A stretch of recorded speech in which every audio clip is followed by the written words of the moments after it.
Apologize to the nation. माफी मांगो इस देश से। पहले गाइस, इंडिया की जो पैट्रियार्कल सोसाइटी की नेचर है वो शायद ही कभी इंडिया से जा सकती है। जब भी इंडिया में कोई लेडी बड़े पोस्ट पे जाती है, कोई अच्छे ओहदे को संभालती है या फिर कुछ अच्छा ऐसा करती है, तो कहीं ना कहीं बहुत सारे ऐसे लोग होते हैं जिन्हें चुभन होने लगती है। मैं सारे लोगों की बात नहीं कर रहा हूँ, लेकिन कुछ ऐसे समाज में कुछ ऐसे लोग होते हैं जिन्हें कहीं ना कहीं प्रॉब्लम होने लगती है कि कोई लेडी इतना अच्छा कैसे कर सकती है, कोई लेडी हमसे ऊंचा कैसे जा सकती है, कोई अच्छे पोस्ट पे कैसे जा सकती है।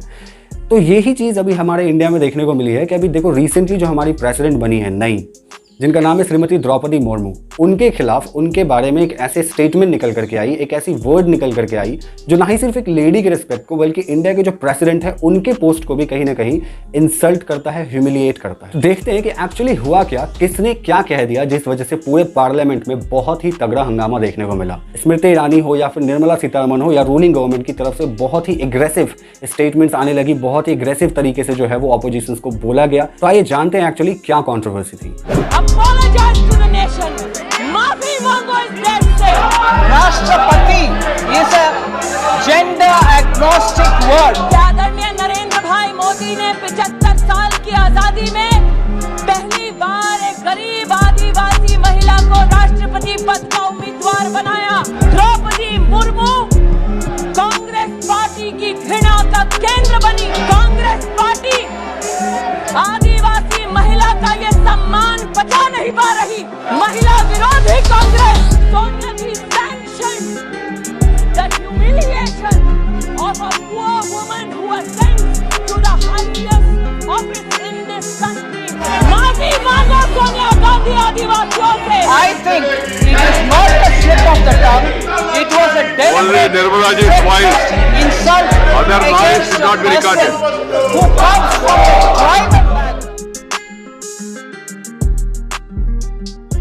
देखो, अभी कुछ समय पहले क्या हुआ कि जो रूलिंग गवर्नमेंट है उनकी तरफ से जीएसटी में हाइक्स लाया गया। कुछ ऐसे पैकेट्स आइटम्स जिसमें 5% हाइक्स जो है वो जीएसटी की गई, यानी कि 5% जीएसटी बढ़ाया गया।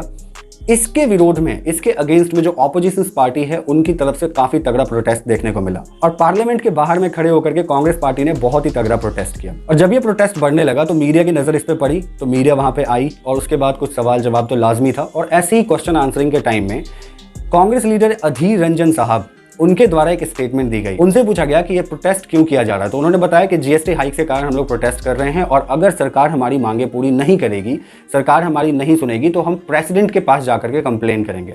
अब यहाँ पे वो प्रेसिडेंट वर्ड की जगह एक ऐसा वर्ड बोलते हैं जिसकी वजह से कंट्रोवर्सी हुआ। उनके द्वारा ये कहा गया कि अगर सरकार हमारी नहीं सुनेगी तो हम राष्ट्रपत्नी के पास जाकर के जो है वो कंप्लेन करेंगे। राष्ट्रपति को राष्ट्रपत्नी के नाम से यहाँ पे बताया गया, बोला गया उनके द्वारा।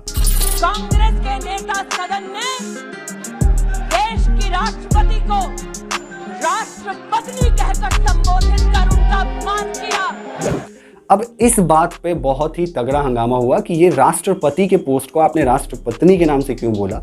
ये बहुत ही इंसल्टिंग तरीके का उनका वर्ड रहा और ये जो वर्ड है ये कहीं ना कहीं आर्टिकल्स हमारे कॉन्स्टिट्यूशन की, हमारा आर्टिकल जो प्रेसिडेंट से रिगार्डिंग बातें करता है, जैसे आर्टिकल 52 है, आर्टिकल 19 है, आर्टिकल 14 है और कहीं ना कहीं प्रेसिडेंट के पोस्ट को भी ह्यूमिलिएट करता है। तो ऐसे स्टेटमेंट जो उनकी तरफ से निकल करके आई, उसके बाद जो है वो पार्लियामेंट में बहुत ही तगड़ा हंगामा देखने को मिला और रूलिंग पार्टी की तरफ से बहुत ही तगड़ा क्रिटिसाइज किया गया, ऑपोजिशन को भी और साथ ही साथ अधीर रंजन साहब को, जिन्होंने ये स्टेटमेंट दिया। और इस वजह से रूलिंग पार्टी ने बहुत ही तगड़ा क्रिटिसाइज किया ऑपोजिशन लीडर अधीर रंजन को और साथ ही साथ ऑपोजिशन को भी कि इनके बोलने का मर्यादा जो है वो बिल्कुल खत्म हो चुका है, कुछ भी बोले जा रहे हैं ये लोग। और इसलिए उन्हें ये कहा गया कि उन्हें पूरे सदन के सामने और पूरे देश के सामने इसके लिए माफी मांगनी पड़ेगी। हालांकि ऐसा हुआ भी, फिर जो अधीर रंजन साहब है उनके द्वारा बाद में माफी मांगी गई। Ma'am, will you ask Adhir to apologize? He has already apologized. राष्ट्रपति निकाल चुके हैं मेरी जुबान से, गलती से चूक हुई। इसका मतलब फांसी की तख्ते पे चढ़ जाऊं तो कहिए, मैं खुद महामुहिम राष्ट्रपति के घर जाके बात करके उनको अगर कोई चोट पहुंची, मैं खुद राष्ट्रपति से माफी मांगूंगा। उनका ये कहना रहा बाद में कि एक्चुअली मैं बंगाली हूँ और बंगाली होने के कारण जो मेरा लैंग्वेज है वो कभी कभी स्लिप हो जाता है, तो इस वजह से स्लिप ऑफ टंग की वजह से उनको राष्ट्रपति की जगह राष्ट्रपत्नी निकल गई और उनसे ये गलती हो गई, जिसकी वजह से उन्होंने माफी मांगी है। लेकिन क्या लगता है आपको कि ये सिर्फ स्लिप ऑफ टंग का मिस्टेक होगा? क्या उन्होंने जानबूझ करके ऐसा स्टेटमेंट नहीं दिया होगा?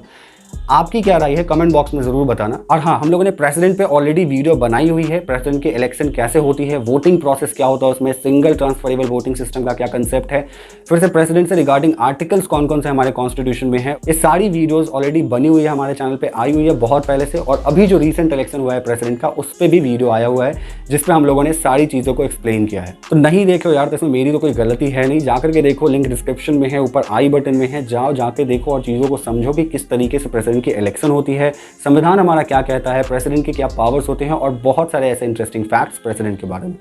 और वीडियो पसंद आ रहा है तो चैनल को सब्सक्राइब करना बिल्कुल मत भूलना, जितना हो सके उतना लाइक करो और शेयर तो ज़रूर ही कर देना, ताकि जो भी कंट्रोवर्सी आज के डेट में हो रही है उसका पता बाकी लोगों को भी मिलता रहे। तो हाँ, आज की वीडियो में इतना ही था। जो भी कंट्रोवर्सी अभी निकल करके आ रही थी वो हम लोगों ने डिस्कस कर ली है। See you in the next one, goodbye, take care. Mahesh Thakur signing of.